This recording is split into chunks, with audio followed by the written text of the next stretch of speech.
You ever get a gut feeling so strong, it makes you rethink your entire life in a matter of seconds?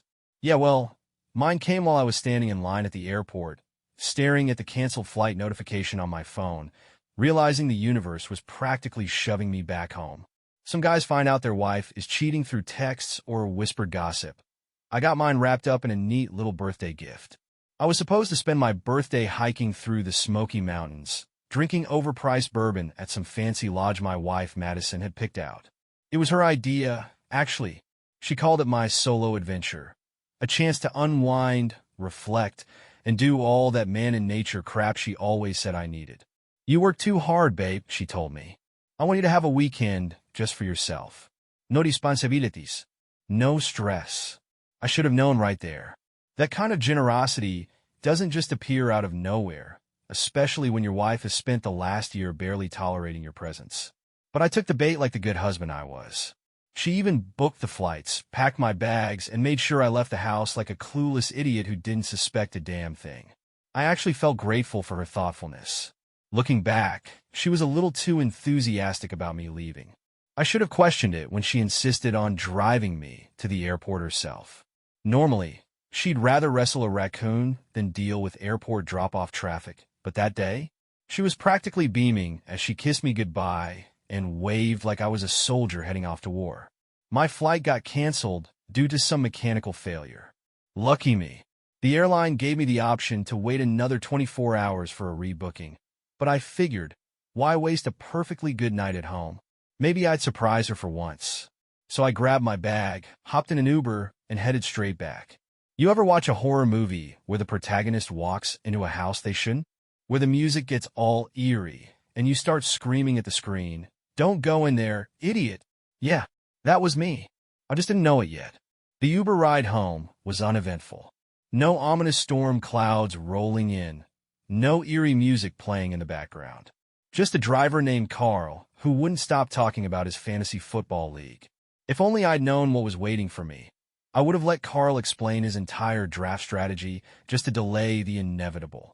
I live in a quiet neighborhood, the kind where everyone's lawn is mowed to HOA standards and neighbors wave but don't actually talk to each other. It was late when I got back, past 11 p.m., and yet my house wasn't exactly exuding peaceful suburban slumber. For starters, all the lights were on, and not just the usual ones: kitchen, hallway, maybe the bathroom if Madison forgot to turn it off, which she always did. No, this was a full Vegas strip of illumination. Even the upstairs guest bedroom, which we never used, was glowing like the freaking sun. Weird, but not panic weird. Not until I saw the second car in the driveway. A black Mercedes. Sleek, clean, expensive. The kind of car someone drives when they want people to know they've made it. And here's where my brain did the thing all husbands do before facing the truth. Mental gymnastics. Maybe she had a friend over? No, Madison wasn't the spontaneous drop-by for wine type. Maybe she needed a repair guy for something? At 11 p.m.? On a Friday? Okay, maybe she was planning some surprise for when I got back. A surprise? Oh, buddy. If only. I crept up the driveway, keeping my steps light, my stomach a little too tight. No music, no party sounds. Just the faint hum of voices. My wife's voice, sweet, familiar, but lower, quieter. Intimate. I wasn't supposed to be home. She thought I was halfway to bourbon country. That's the thing about betrayal. It doesn't kick the door in. It seeps through the cracks, slowly, deliberately, until you realize you're drowning in it. My hand hovered over the doorknob, pulse pounding. I didn't want to go inside, but I had to, so I did. The house smelled different. Not bad, not perfume-heavy, just different. Like someone else had been here long enough to leave their scent behind. I walked through the entryway, past the living room, past our wedding pictures on the wall, the ones I suddenly realized might as well have been stock images at this point. Voices. Coming from upstairs. My brain still wanted to make excuses. Maybe she was, I don't know, hosting a late-night book club? A book club where people spoke in hushed, playful tones and didn't hear the front door open? No. I climbed the stairs, slow and steady. The guest bedroom door was slightly ajar, a sliver of warm light spilling into the hallway. And then I heard it. Laughter. Hers. And his. I didn't know whose voice it was, but I knew what it meant. My stomach twisted, my fingers curled into fists, my pulse hammered in my ears. The kind of anger that doesn't explode, it implodes, turning cold and precise. I could have kicked the door open, could have barged in like every cheating reveal story you've ever heard. Instead, I stood there, just listening, because I needed to know, not just that it was happening, but how deep the knife had gone. And my God, it went deep. You ever get that feeling like you're floating outside your own body? Like you're watching a scene unfold, but it's not happening to you. It's happening at you? That's how it felt standing there, recording the two of them. The betrayal wasn't just real, it was tangible. A living, breathing thing filling the air in that dimly lit room. She wasn't resisting him. She wasn't pulling away. She wasn't hesitating. She was enjoying it. I kept my hand steady, watching through the phone screen as my wife of 7 years let this smug guy lay claim to what I had built with her. Every second burned itself into my memory, but I needed proof. Cold, undeniable proof. Because I already knew the script she was going to use once I walked in. It wasn't what it looked like. It didn't mean anything. I was drunk. We were just talking. You've been distant. I'd heard all the cliches before. I wasn't about to let her gaslight me into doubting my own eyes. I recorded for 2 full minutes, until there was no doubt left. Then I switched my phone to audio recording and pushed the door wide open. Hope you two aren't too busy to entertain a guest. I don't think I'll ever forget their faces. Madison screamed like she'd just seen a ghost. Scrambled, sheets twisting around her like some cheap horror movie character, trying to escape the monster. She flailed so hard, she nearly fell off the bed. Her lover, Mr. Mercedes, froze. He sat up, his shirt unbuttoned, his belt undone, his stupidly expensive watch gleaming in the dim light. His mouth hung open, words failing him. For a moment, the silence was so thick you could have heard a pin drop. Then Madison exploded. "What are you doing here?" she shrieked, her voice hitting a pitch I was sure our neighbors could hear. "You're supposed to be on a plane." Not sorry. Not this isn't what it looks like. Not even I can explain. No, her first instinct was rage. Like I was the one who had messed up. Like I had betrayed her. I let out a short, humorless laugh. "Oh, my bad. Did I mess up your little date night? You weren't expecting me home early? What a tragedy." Her face twisted into something manic. "This isn't what it looks like." "Really?" I crossed my arms, raising an eyebrow. "So what does it look like?" Because from where I'm standing, it looks like my wife is half-dressed with a man who sure as heck doesn't have my last name. She was breathing fast, eyes wild, like a cornered animal. It was just, spit it out, Madison. I was tipsy. Oh, there it was. The go-to excuse. The classic. I nodded slowly, pretending to consider her words. Tipsy. Got it. So, tell me, how exactly did your tipsy self manage to send me off on a solo birthday trip? Tell me you loved me, then climb into bed with this guy fully aware I wouldn't be home? Her lip quivered. She had no answer, but he finally spoke up. Look, man, I didn't know she was married. I snapped my head toward him, barely restraining a laugh. Oh, that's rich. You seriously expect me to believe you never noticed the wedding pictures? The rings? The fact that you're in our house? He opened his mouth and closed it. Smart man. I took a slow, menacing step toward him. I'll make this real easy for you, buddy. You're gonna get up, you're gonna put on your clothes, and you're gonna get the heck out of my house before I decide to rearrange your face. He hesitated. He actually hesitated. Are you hard of hearing? I barked, my patience snapping. Ow! Now! Finally, he scrambled out of bed, tripping over himself like a kid caught stealing from the cookie jar. He yanked on his pants, nearly falling as he struggled with the zipper. I watched, arms crossed, enjoying every ounce of his humiliation. As he grabbed his shoes, Madison lunged forward, grabbing his wrist. And oh, don't leave me here with him, she wailed. Oh, my goodness. She wasn't even trying to pretend she wasn't guilty anymore. She was just that desperate to have someone on her side. I saw red. You don't want to be here with me? My voice was deadly quiet, the kind of quiet that made her shrink back. That's funny. This is my house, Madison. I paid for it. I built this life. And you decided to burn it to the ground for a quick fling with some guy who probably doesn't even remember your middle name. She started sobbing, her whole body shaking. It was a mistake. A mistake? I laughed, shaking my head. No, a mistake is forgetting to set your alarm. A mistake is buying the wrong brand of coffee. This was a choice, and you made it willingly. Her tears weren't for me. They weren't for us. They were for herself. Because she knew there was no talking her way out of this. Mr. Mercedes was halfway to the door when I called out, "Hey." He turned, eyes wary. "Next time you get involved with a married woman, pick one who's worth it." And with that, he bolted. I turned back to Madison, who was curled up in the sheets like a pathetic mess of regret and self-pity. This was just the beginning, because I wasn't done with her yet. The moment the front door slammed behind Mr. Mercedes, the house fell into a silence, so heavy it felt like the walls were caving in. The only sound was Madison's ragged breathing, the occasional hiccup between sobs as she clutched the bedsheet like it was some kind of lifeline. But I wasn't feeling generous. I stood there, arms crossed, watching her crumble. Not with sympathy, not with sadness, just with cold, detached clarity. She wiped her face, smudging her mascara into a mess of black streaks. "Please," she croaked. "We can fix this." I didn't respond. She scrambled off the bed, still wrapped in the sheet, and reached for me like I was supposed to hold her, to comfort her. Like she hadn't just gutted the very foundation of our marriage. I took a step back. "Don't," I said. She flinched, her hands clenched into fists at her sides, frustration bubbling over her pathetic remorse. "Say something. Yell at me, call me names, just do something." I stared at her, feeling nothing. That's what really got to me. Not the anger, not the betrayal, but the sheer emptiness I felt toward her now. This was the woman I had built a life with. And yet, looking at her now, she was nobody to me. "You already said enough for the both of us," I finally said, my voice flat. "And trust me, I did do something." Her brows furrowed. "What do you mean?"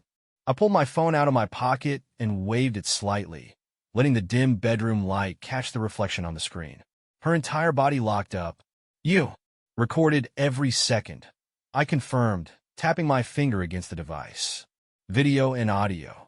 The panic that flickered in her eyes was almost satisfying. You wouldn't," she whispered, voice trembling. I tilted my head. "Wouldn't what? Use it?" "Oh, sweetheart." I let out a short, bitter chuckle. "You clearly don't know me as well as you thought you did." I turned and started toward the hallway. She lunged forward, gripping my arm with surprising strength. "No, don't, please, just listen. I was stupid, okay? I wasn't thinking. I love you, I do. It was a mistake."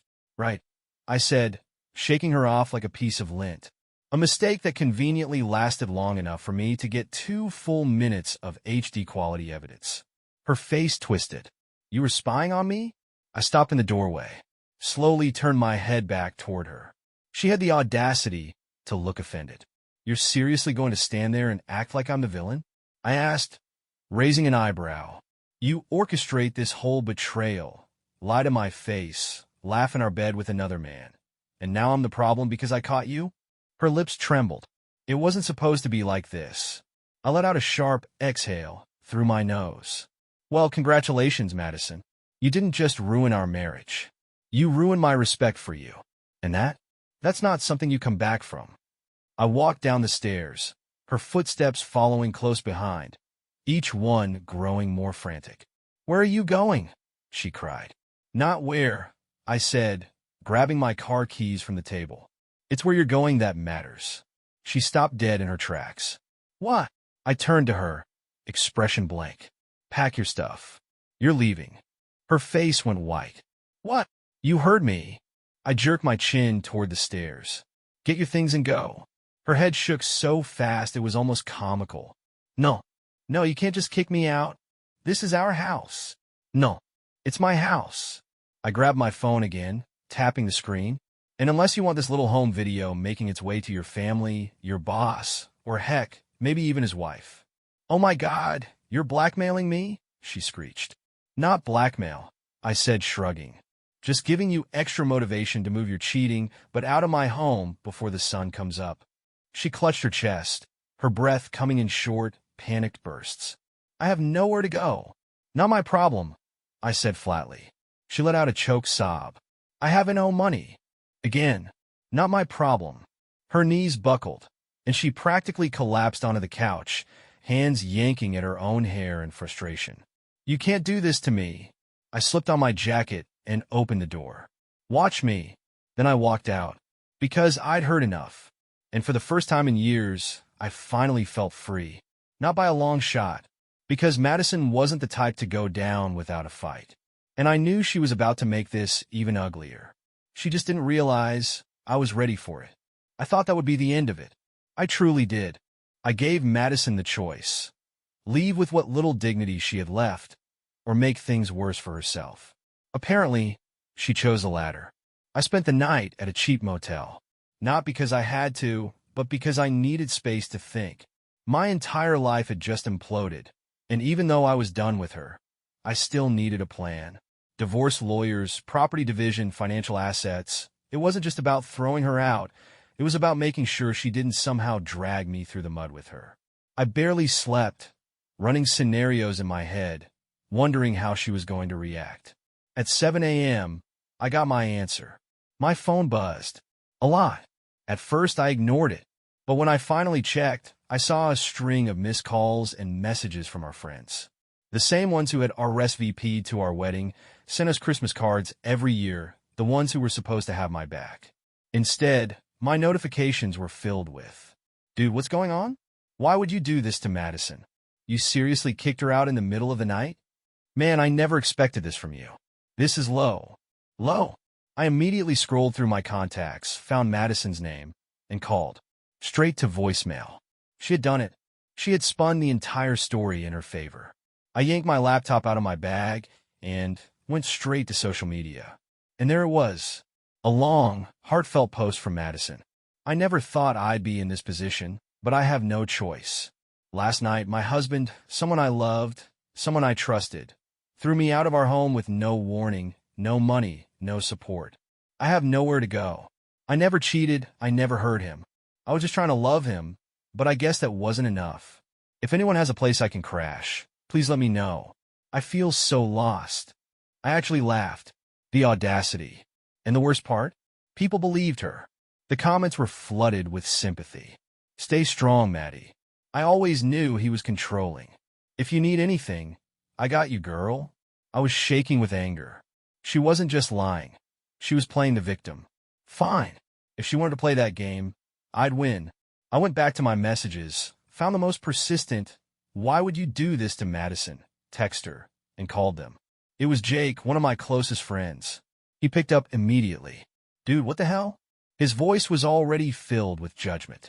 "You seriously threw her out? That's some messed up." "Jake," I cut him off.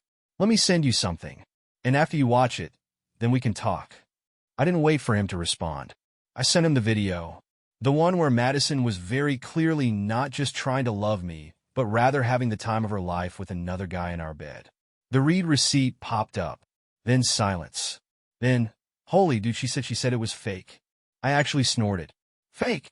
"Yeah, man. She told everyone you edited some random footage to make it look like she cheated. That you've been, I don't know, manipulative or something." "Oh, she was good, but not good enough." "Jake, I'll tell you what," I said, voice calm now. "How about you gather a few of our mutual friends? Bring them over to someone's house. I'll come by, and I'll bring receipts." "Receipts?" "Oh yeah." I smiled. "I'll prove it's not fake." There was a long pause, then a slow exhale from Jake. Yeah, okay. Let's do that." Within an hour, I was sitting in another friend's living room, surrounded by 6 people who had all been fooled by Madison's sob story. They looked at me with a mix of doubt and discomfort, clearly expecting me to start making excuses. I didn't. I pulled out my phone, opened the unedited video, and hit play. The room went dead silent. Eyes widened. Someone let out a low whistle. One of the women, Lauren, muttered, "Oh my God." By the time the video ended, everyone looked physically ill. "She lied to us," one of them whispered. Jake rubbed his face. "Man, she sold that story. She had people offering to send her money, places to stay.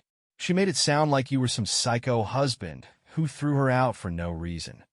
She played the long game, I said, shoving my phone back in my pocket. She knew exactly how to manipulate everyone. And guess what? That's not even the worst part. I pulled up my laptop and opened an email I had just received from a lawyer. She lawyered up first, I said, spinning the screen around. She's already trying to claim financial abuse. Wants a chunk of the house. Alimony. The works. More silence. Then Lauren said what we were all thinking. She's insane. Yeah, I agreed, leaning back. And I'm about to make sure she loses everything. I wasn't just going to win. I was going to destroy her. Because Madison had underestimated one thing. She wasn't the only one who could play dirty. You ever watch someone dig their own grave and not even realize it? That was Madison. She thought she was playing chess, but I was already 10 moves ahead. The moment I left that house meeting, I knew exactly what I needed to do. She had already contacted a lawyer, spinning her fairy tale of an abusive husband who threw her onto the streets with nothing. The goal? Get sympathy, get money, and get me to pay for her mistake. But Madison forgot something very, very important. I had the truth.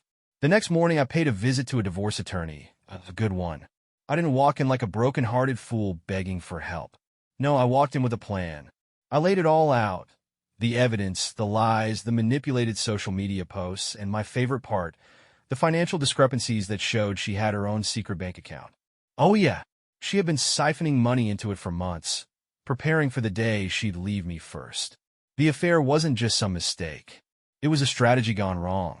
The lawyer sat back in his chair, folded his hands, and said, I love cases like this. By the end of the week, I had filed for divorce on the grounds of adultery and financial misconduct. The proof was overwhelming. And the best part?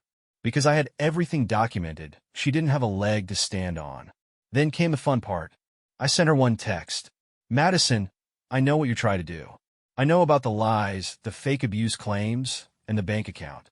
You have 24 hours to retract everything and agree to my terms, or I'll make sure everyone sees exactly who you are. She didn't respond. But an hour later, my lawyer got a very panicked call from her lawyer. Madison wanted to settle. She wanted to avoid court. She wanted it to go away, quietly. No, that wasn't happening. I refused to settle. I wanted court. I wanted it on record that she had lied, cheated, and manipulated everyone around her. I wanted the judge to hear, in explicit detail, how she tried to take me down and failed. She fought it. Oh, she tried. She cried. She begged.